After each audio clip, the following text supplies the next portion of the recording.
Good afternoon, everyone. Thank you so much for joining us today to learn a little bit more about reading within the disciplines at the secondary level. We're so honored that amongst all these fantastic sessions, you chose our session, and we hope that you will glean some really usable information from our time together today. So you do have a link to our slides that was in that main area, so you can access them at a later time if you would like to do so.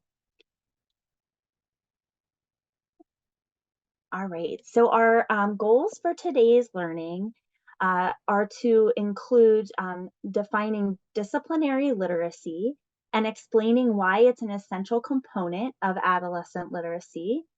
We're also going to review some examples of some disciplinary literacy practices and how those may impact instruction or the other instruction that's provided within your secondary school setting.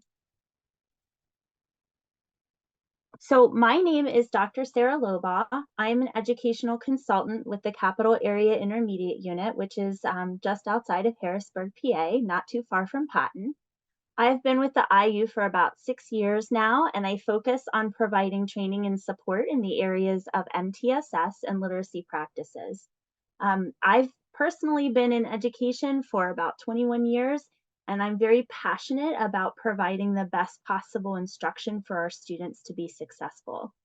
Tomorrow, my colleague Kim Shank will be presenting this same session. We worked together to create this session, and she is also a consultant for the MTSS and literacy initiatives at the IU. All right, so we're going to jump right into our learning for today, and I'm going to explain the why of disciplinary literacy. So why is it important to include disciplinary literacy practices when we are teaching adolescents? So, in explaining this why behind disciplinary literacy, the first thing that we're going to visit is some guiding models that show us how students develop reading skills. So, first of all, we're going to take a look at Jean Chall's stages of reading development from all the way back in 1983, but still very applicable today. So, Jean Chall described the reading skills as developing in a hierarchy and layering upon the previous skills, which require higher cognitive process, which impact the comprehension of a text. So, thus, our reading development is systematic and cumulative, which we know is an essential component of building instruction using a structured literacy approach. So, as you can see here on this chart that represents Chall's stages, as students are entering the adolescent literacy phase, they are starting to read to learn new information. They're also working to consider multiple viewpoints and construction and reconstruction of ideas from their reading. So these final stages are really where disciplinary literacy fits into our discussion. Additionally, Doctors Tim and Cynthia Shanahan also discuss the increasing specialization of literacy development that reinforces the importance of teachers showing students how to engage with specific types of literacy that make up their disciplines. So when we have students who are using disciplinary literacy strategies and skills, they're using specialized strategies for being able to comprehend and respond to text that also reflect the demands of that specific discipline, such as history, math, chemistry, biology, algebra, any of those subjects. So you can see those increasing specialization areas here on the chart on the screen. So we have basic literacy, which is our learning to decode words, develop vocabulary and comprehension. Our intermediate literacy, which is using general strategies to decode longer words and comprehending narrative and expository text. And then that disciplinary literacy is all the way up at the top. And it's using some specialized strategies to help students comprehend and respond to text that are reflective of that specific discipline. So in addition to those previous two models that we just discussed, The curse of knowledge is something you may have heard about that also helps us to define why disciplinary literacy practices are important. So, some of you may have heard of the term the curse of knowledge.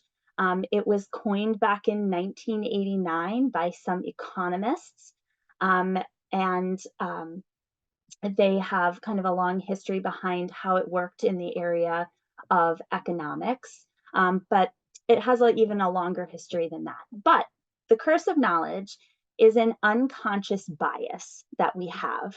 And we oftentimes get that curse of knowledge and that unconscious bias when we have become very proficient at a topic or skill, and when we've been teaching that content or teaching that topic and we're very passionate about it or have been doing so for many years, it can be very difficult to take the perspective of someone who doesn't have our background or expertise or experience.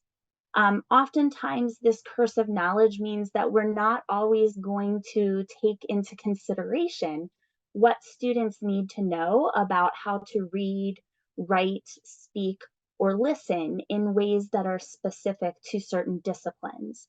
And so we're going to show you some examples of that throughout this session. Okay, so when we use an approach that includes disciplinary literacy skills to help students engage with those specific texts, like primary source documents in history or lab reports in sciences, we can help them take those perspectives that were discussed in Chall's stages of reading development. So the problem with reading strategies, when we talk about disciplinary literacy, we aren't talking about pre-selected reading strategies that we just plug in. Disciplinary practices support content learning, and they help students to think about what or how they're reading to gain some perspectives about how the role of literacy might impact them in their future college or career experiences. So hopefully we've convinced you a little bit that disciplinary literacy is an important, plays an important role in creating a space for teachers to learn about those literacy practices that impact their discipline. And that's really crucial to getting more of this disciplinary reading into our classrooms. So now let's really get into defining what it is and look at some examples of disciplinary literacy. All right, so I'm going to give you a minute or two to take a look at this text. This particular text comes from the medical field. Perhaps we could even drill down a little further to say it's specifically from pediatric medicine. So I'd like you to take a minute or two to read this passage and then consider the following questions that I'm going to be placing in the chat. How does it feel to read this text? What obstacles do you come across when you're trying to read this text? And what kinds of skills would a doctor in this particular field have that would enable them to quickly understand what they were reading? Okay, so if any of those come to mind as you're reading, please feel free to add them to the chat. Okay, so we'll give you a minute or two to take a look at that. Okay, so I see some responses in the chat that it's a very overwhelming passage, right? Because we don't have the background knowledge, we don't have the understanding of how to go about reading for this or what to look for. The vocabulary terms, the specific medical vocabulary, some of the morphology and the jargon, the syntax, as somebody said, is also very overwhelming. There's some different structure here that is different from some of the passages that you might normally read in specific content areas. Like Alexis said, it's hard to get at the conclusion because of all of the medical terms that we're trying to figure out. uh, yeah, the statistics, that's another piece. Um, I see somebody saying like a knowledge of medications and terminology, what the numbers mean. So all of these different things are something that a doctor in this particular field of medicine may be able to go right to and look specifically for certain things without necessarily having to read the whole passage. So there's different ways that a doctor might go about reading this kind of a passage. So some of you said like it was very overwhelming, right? And this was an example of what it's like to read a text in a discipline that we're most likely not familiar with. But the doctor would be very familiar, we hope, with reading this passage. And they definitely have some of that background knowledge and vocabulary. Let's think about source checking also. So Dr. Lean this morning, she talked about source checking, right? And about research. So we don't exactly know the names in this field of pediatric medicine. And so maybe this wasn't an article that or a study that would have been reliable to look at. What role, what date is this study? So there's a lot of different things that a doctor would maybe look at that we wouldn't necessarily consider. Okay, so now we're going to take a few minutes and I'm going to give you some time to explore and refine your definition of disciplinary literacy. So we have some options here. You can choose to read a short portion of a highlighted text from Dr. Cynthia Shanahan.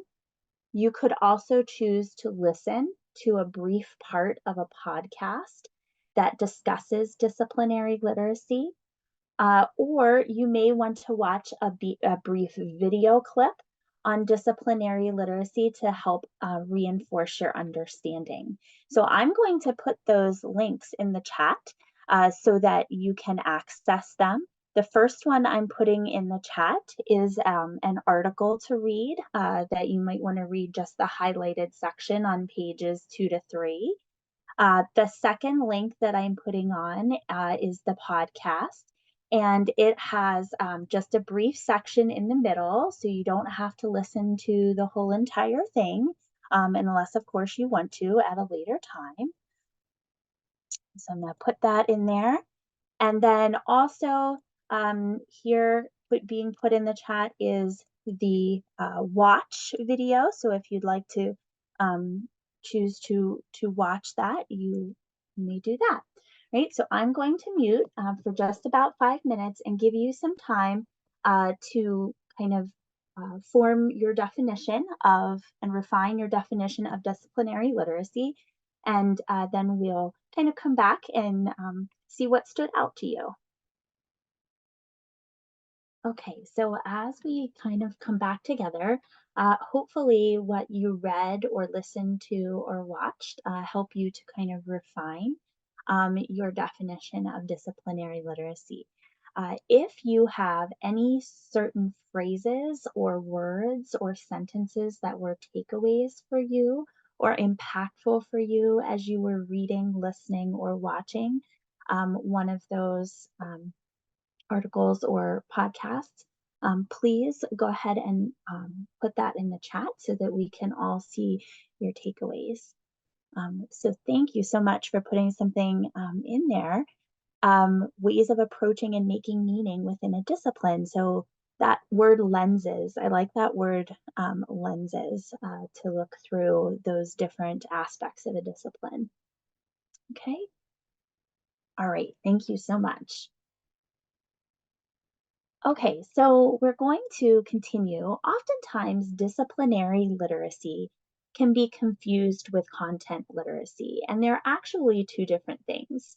Content literacy strategies are strategies that students can use for reading, writing, speaking, and listening across all of the disciplines.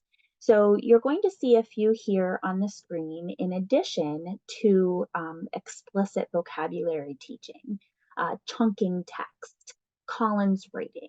many other kinds of strategies that we can use them no matter what the discipline is, no matter what the content is. And so those are examples of content literacy strategies.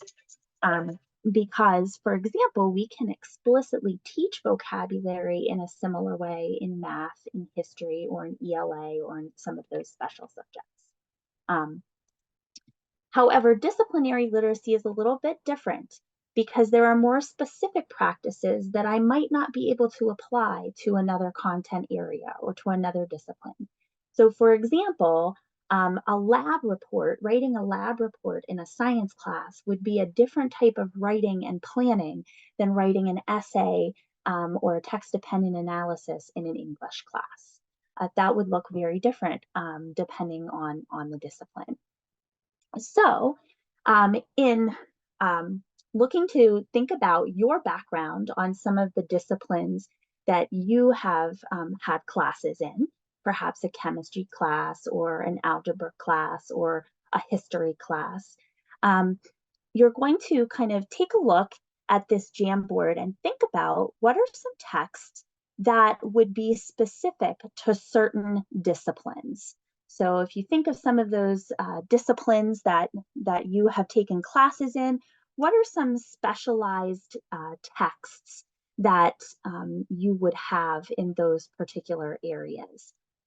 Also, think about what kinds of claims or evidence might be involved in those particular disciplines.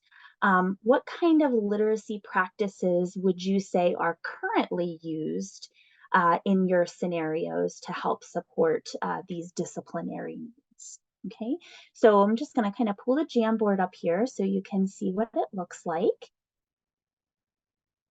It looks like this, and it's duplicated on each of the pages. So if one starts to get a little full, feel free to use the arrow up here at the top and move to the next frame and add your ideas. If you haven't used Jamboard before, you can add a text box. I see some are adding text boxes. You can also pick a sticky note right here on the left-hand side, and you can type in it, and then you can move it around. Okay, so I'll just give you a second to kind of look at each of those disciplinary areas and jot down some text that would be specific to that discipline or some claims and evidence that would be specific to that discipline. Or maybe some things that you currently use to help support literacy in that discipline. Okay, so I see journals in science. History, primary sources. Yes, we're going to be talking about primary sources in just a bit. Images,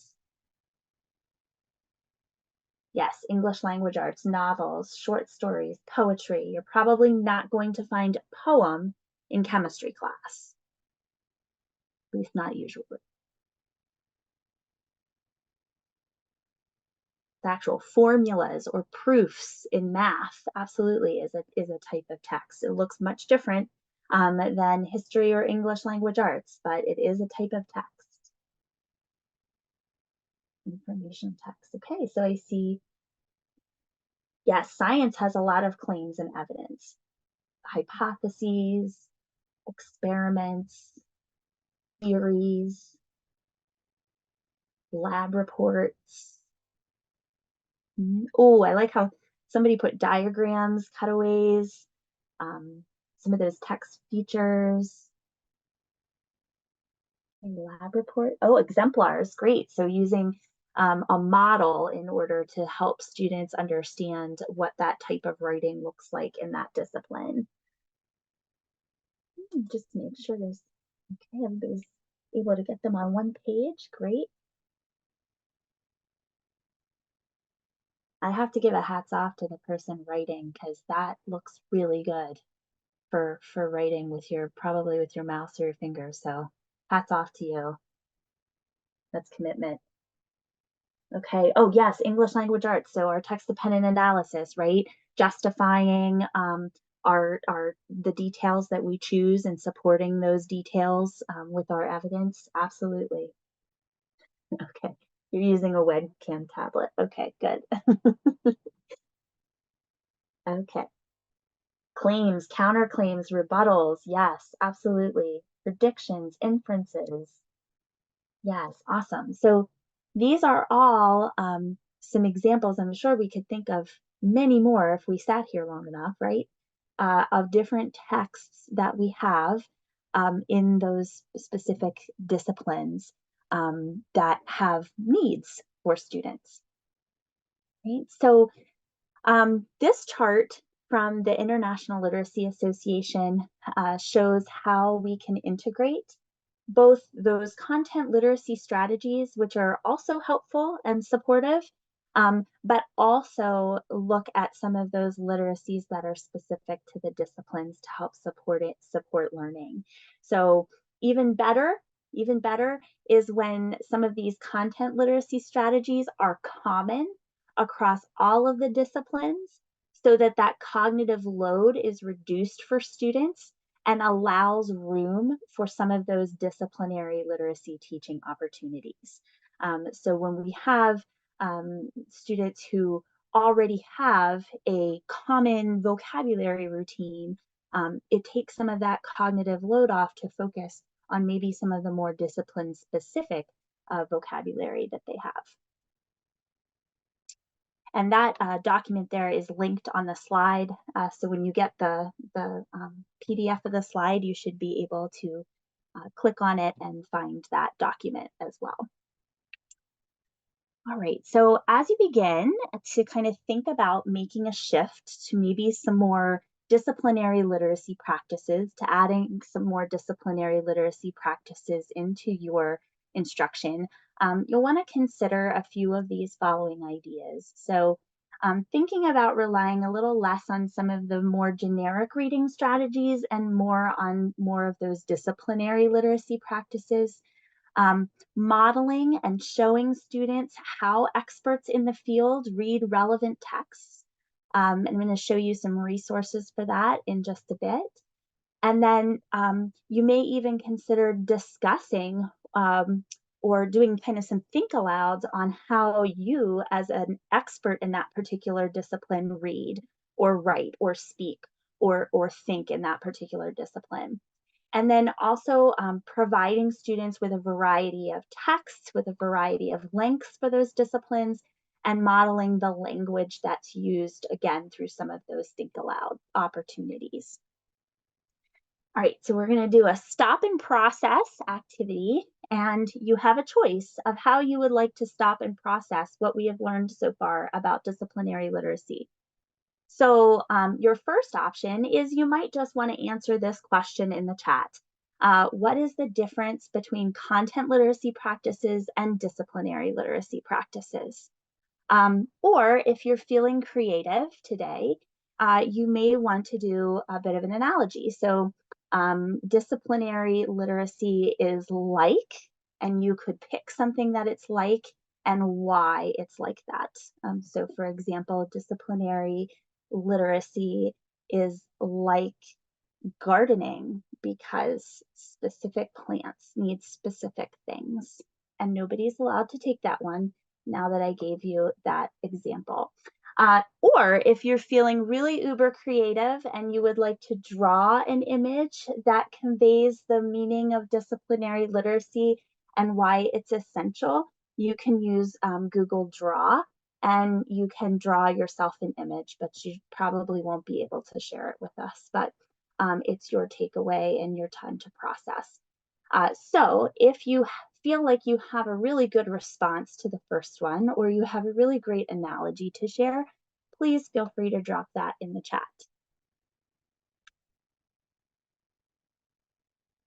Thank you so much for sharing that. It's Demelia.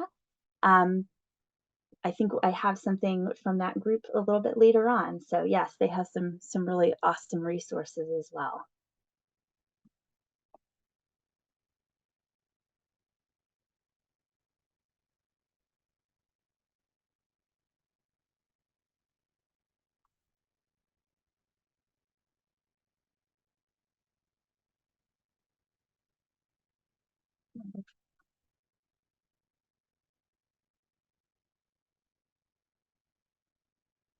Yes, great, Rhonda. Thank you.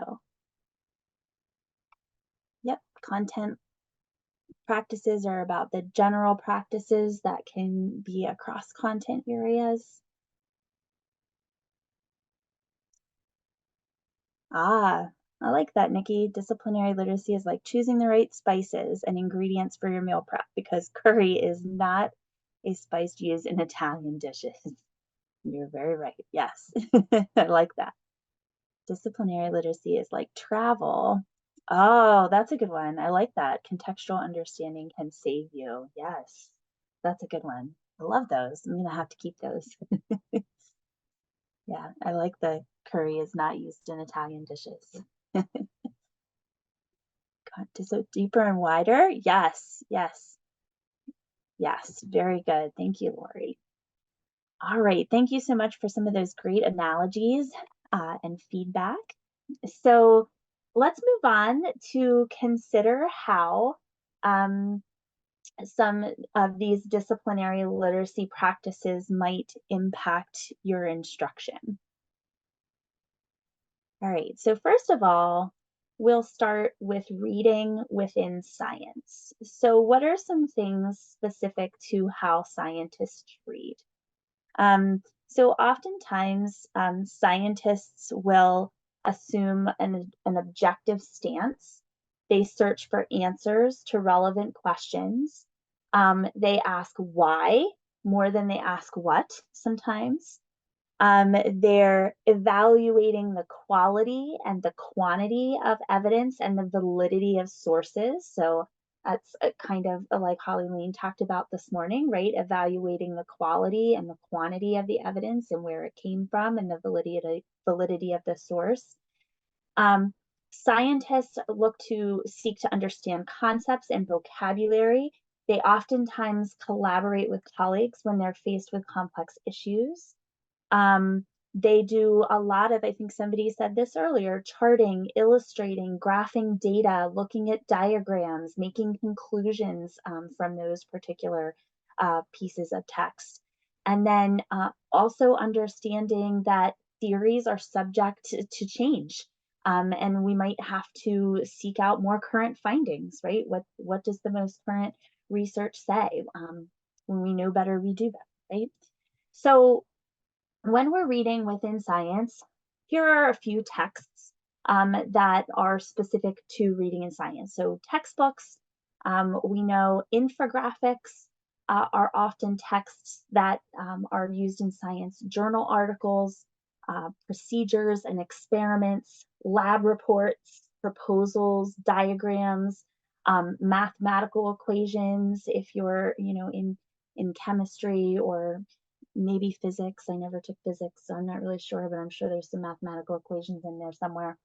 And then over here on the right-hand side, you can see a few examples. So in the first example down below, this came from some of the work of the Carnegie Foundation, and it just gives some examples of some diagrams, some drawings, some graphs, some different maps that are found in scientific texts that often need to be understood in order to support the reading.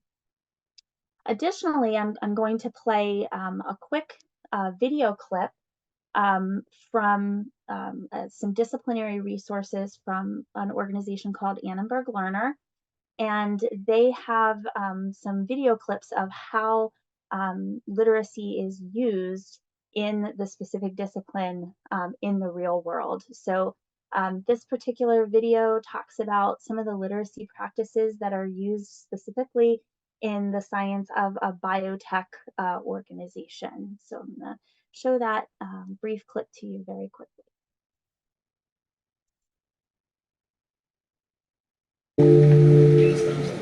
What are we up to today?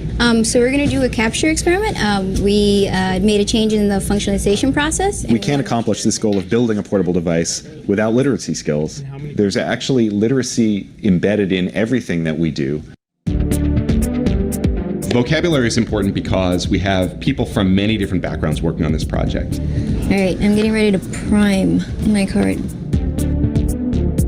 We spend a whole lot of time talking to each other about, this is the problem that I'm seeing, these are the issues that I'm dealing with.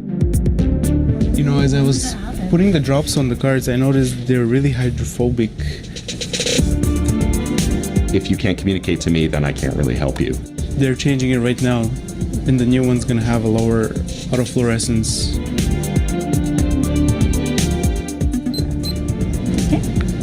It's ready. Writing skills and especially speaking skills are important in our staff. Each field or each project starts developing its own lingo. Can you double check the weld around the dog leg to make sure that we don't have that same problem we had before? Absolutely. Thanks. In addition to speaking skills, in science we need to be able to read and analyze a lot of data. Not just numbers and words, but sometimes we're reading and interpreting an image of cells. That's also scientific literacy. So here you can see the CD4 cells captured. And this is great. We see a homogeneous distribution of the cells. We still see some hair. Okay, so today Yvonne and I are going to talk to you about our results from some of our recent lyophilized antibody experiments. Then we have to explain our analysis to our colleagues. That starts with writing an explanation of your results and then sharing them with your team. Sometimes we say that if you didn't present the data, then you didn't do the experiment. A couple of purposes of this experiment. First of all, in general, we wanted to compare the capture. This experiment was looking at two different possible chemical signatures that could give us a reading from the cards that go on our device. And we were looking to see which chemical would give us the most accurate results. Now there's higher platelets in the ELV test group compared to the LVLV. And we don't actually understand that yet, but it has been something that we've been observing. The importance of any presentation of your data is really just to be able to get a lot of feedback. Yeah, I think that we need to reevaluate our thresholds because You can look at your data, you can stare at it all day, and sometimes you just don't see something someone else can see. I mean, another theory could be that the antibody becomes slightly more degraded. It's important that everybody sees the data, everybody understands why you're concluding what you're concluding, and everybody at least agree that the next steps are probably the right next steps. Yeah, so I'm going to pause it right there. That was just to kind of give you an idea of some of those very specific literacy pieces, some that maybe traditionally we don't think about as being literacy, but literacy doesn't always necessarily have to be a text. And so we have to prepare students for how we would approach some of those different literacy practices. All right, so then we'll move on to literacy or reading within history and the social sciences, and how historians and social scientists read. So in this discipline, oftentimes you're comparing and contrasting events. You're looking at accounts of things that happened in history. Somebody said earlier, you're looking at primary source documents. Also, it could be visuals like infographics or even photographs that you're looking at and interpreting. Those primary sources and secondary sources, we're also kind of looking at them with an eye on whether or not they're biased or not, or where they came from.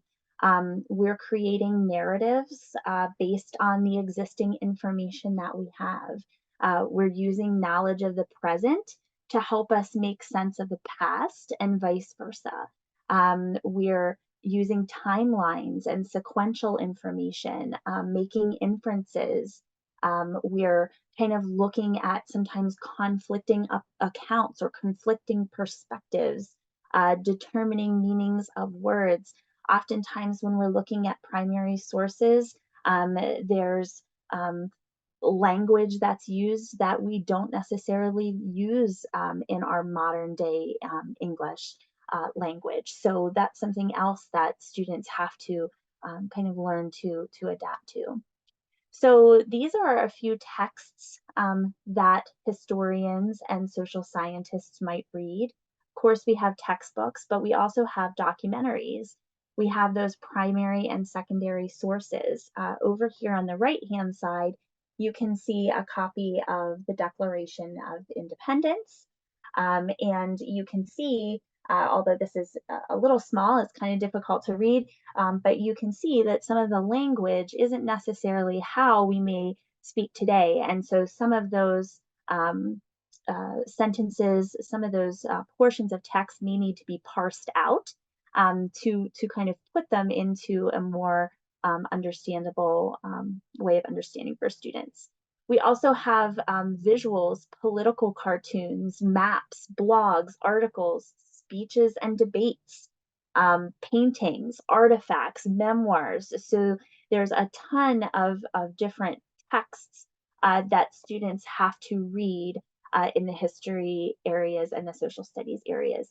And so on that Annenberg Learner, although we don't really have enough time to go over all of the videos today, there is a video from a documentary filmmaker, and she's talking about some of the reading and literacy practices that she needs to have specific to, pulling a lot of these types of texts into making a documentary. So that's a really great video to watch as well. Then we come, oh, and I also wanted to mention, this is not in your slides, so I'm very sorry. But I think earlier, is it Jamelia? I think she mentioned the Digital Inquiry Group. These are some resources that the Digital Inquiry Group has. I think they were originally from Stanford University, so there's been a little bit of a switchover, but you can create a free account and you can download these posters. These are specific posters that are close reading for history, the texts that are in the history areas and social science areas. And you can see here they have a close reading poster that includes what claims the author makes, what evidence the author uses, what language does the author use to persuade the audience. And I also really like how there's a poster for contextualization and thinking about when and where the document was created. Was it the different time? Was it the same time? What were the circumstances that might have impacted its creation? I also love the corroboration poster that talks about, does this particular document corroborate with other documents of that particular time? The sourcing, who wrote it, why was it written? So these are great posters that can be used in the context of history and social studies, social science documents to kind of look at how we read those particular documents. Okay, and thank you for linking that in there as well. So we also have, of course, our disciplinary area of math, or the maths, and how mathematicians read. So mathematicians have lots of different types of texts that they read, but oftentimes a mathematician is going to approach texts and information that they read like a puzzle, right? So they're solving for a specific answer. They're making meaning from symbols and abstract ideas. They're oftentimes looking for patterns and relationships. We have word problems. We're asking lots of questions. Sometimes we have information in there that isn't needed.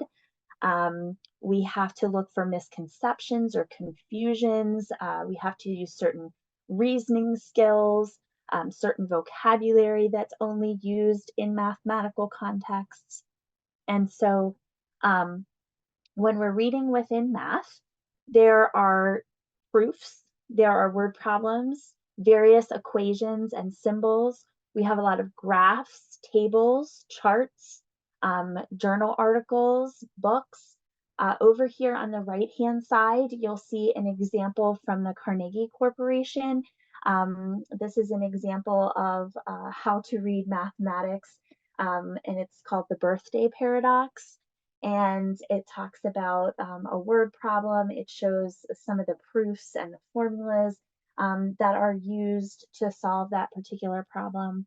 And then also, I reached into the Annenberg Learner site and found this great video, which I'm going to share with you, on mathematics in the real world. And this is the literacy of mathematics for an epidemiologist.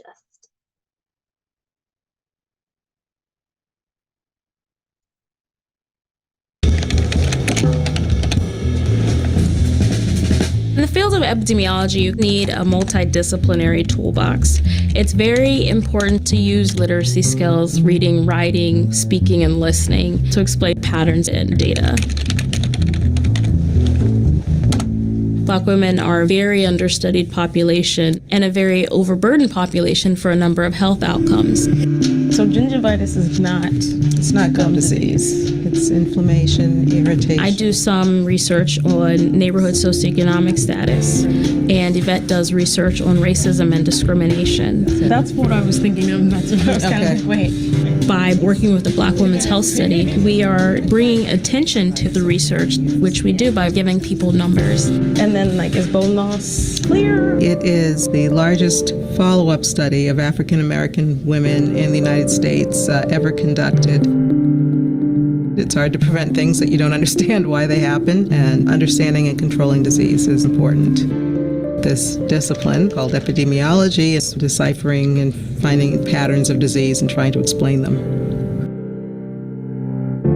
It's very important to be able to read documents and really synthesize information and be able to pull out questions that are answered and questions that are left unanswered, and being able to translate that information so someone who doesn't have all the background that I have can know something more about public health. Because I did fix that and then rerun all the tables. All right. Yvette and I were looking at a manuscript. This is the 12th draft, and I've added an abstract since the last draft. What you want is for someone to read the abstract and have an idea of what you've done very clearly, so they know whether or not they want to read the entire paper. So I added the numbers of total deaths, cancer deaths, cardiovascular deaths. Once we've published that research is available for someone to use it as evidence when they're putting together a policy brief, or evidence when they're going to a town hall and saying that we need changes in our neighborhood. When I'm doing an analysis, I'm trying to decide, what do these numbers mean? So with the data that I have available, all of my numbers, do I see a difference that means something mathematically? Is this something that we should be concerned about from a public health standpoint? So there was previous literature that suggested that there was a relationship between obesity and lung cancer, but because we didn't know what to expect in our population, which are Black women, we definitely had to go through all those steps to make sure that our data is valid. We did a study looking at body mass index, waist circumference, and waist-to-hip ratio in relation to lung cancer in the Black Women's Health Study, and it was our first analysis of lung cancer, which was really exciting. Okay, so I'm just going to stop it right there so that you could kind of see all of the different pieces of data that a mathematician is using, not only in the form of numbers, but also in, as she said, explaining those numbers and how to explain those numbers and that data to somebody who maybe doesn't have the background that they have in math. So those are some different examples of how mathematicians use literacy. And then also, we come to English language arts, right? So some of the literature portion of our discipline. And so this discipline is very different than science and some of the texts that we're reading in history and some of the texts that we're reading in math, because here we're looking at characters and setting and conflicts and plot. We're looking at figurative language and underlying theme, how the theme is developed. We're looking at whether characters or narrators are reliable or unreliable. We're looking at literary devices that are being used. We're looking at reading critically for bias or fallacies, making connections, using text structures as a tool, paying attention to new vocabulary. So all of those pieces come into play in the area of literature or English language arts. So here's a few examples, right, of some texts. Literature could be novels or short stories, could be dramatic presentations, it could be poetry, it might be essays or articles or speeches. Here I put an example of the Great Gatsby. Um, through close textual analysis, key symbols such as the green light, the Valley of Ashes, and the eyes of Dr. T.J. Eckelberg are examined in depth. They have multifaceted meanings and contributions to the novel's themes, which are wealth and ambition and the American dream.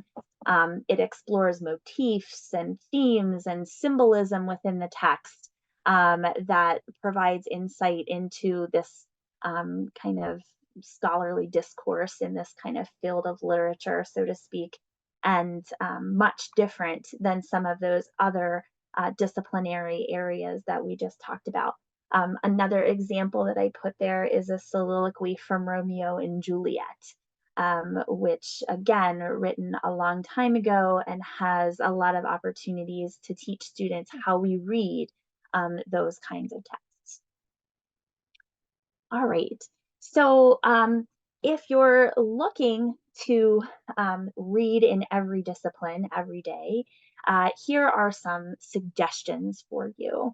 Having some current event short takes, which might kind of help take a disciplinary text and kind of introduce it and chunk it over multiple days to kind of try to help students see the relevance in and the learning and the interest in reading that particular type of text in that particular discipline. Also, don't be afraid to read complex text, especially reading aloud, because even students in the upper grades like to be read to. And in this case, it might be a more technical text, but students can, again, gain content knowledge, get background knowledge, become familiar with some of the structures that exist in those different kinds of texts. You can set purposes for listening, model think alouds of how you read that particular type of text, provide opportunities for students to kind of have that time to practice reading text with that particular stance in mind. And then also not discluding visual literacy practices. So visual literacy, like we talked about in some of those content disciplinary texts, they can be pictures, they can be paintings or artwork. They can be, like in the video, a cell, microscopic cell representation. So they can be non-linguistic representations. And when we pair those with texts and think alouds and infographics, we can really support students in understanding how we read those types of texts in our discipline. And so there's a link on this slide again to the digital inquiry group, which we were talking about a little earlier, and also some guiding questions for interpreting some of those more visual texts in the disciplines. And then finally, collaborating with challenging texts. So having students work with partners or groups to help kind of talk through some disciplinary texts and derive meaning from them. And we want them to be complex enough that students can engage with them over multiple readings. And so this is a quick poster that we made a while back based on some close reading work.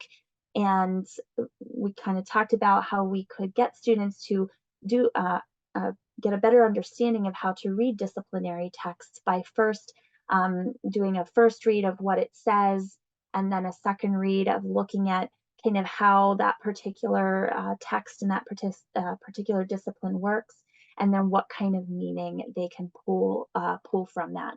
And that works very, very well to do with partners as well. All right, so to wrap up our session, because I know we're getting towards question time at 2:45, so I would like you to reflect on some of the learning today about disciplinary literacy and disciplinary literacy practices. And I would love if you could fill in the blanks for these parts of the sentence and enter them into the chat. So what did you come thinking about disciplinary literacy? What's something you learned, and what's something that you would like to take away from today? So if you could please put some of those in the chat.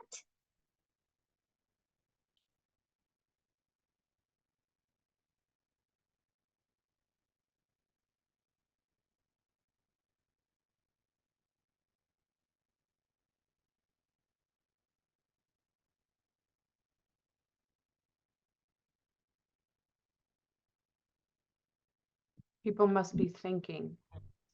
I'm giving lots of think time, lots of wait time. There's some typing to happen there. It's not actually a disciplinary literacy, but I think typing is a very important, let's call it a content literacy strategy that often I think gets missed, that typing component of writing.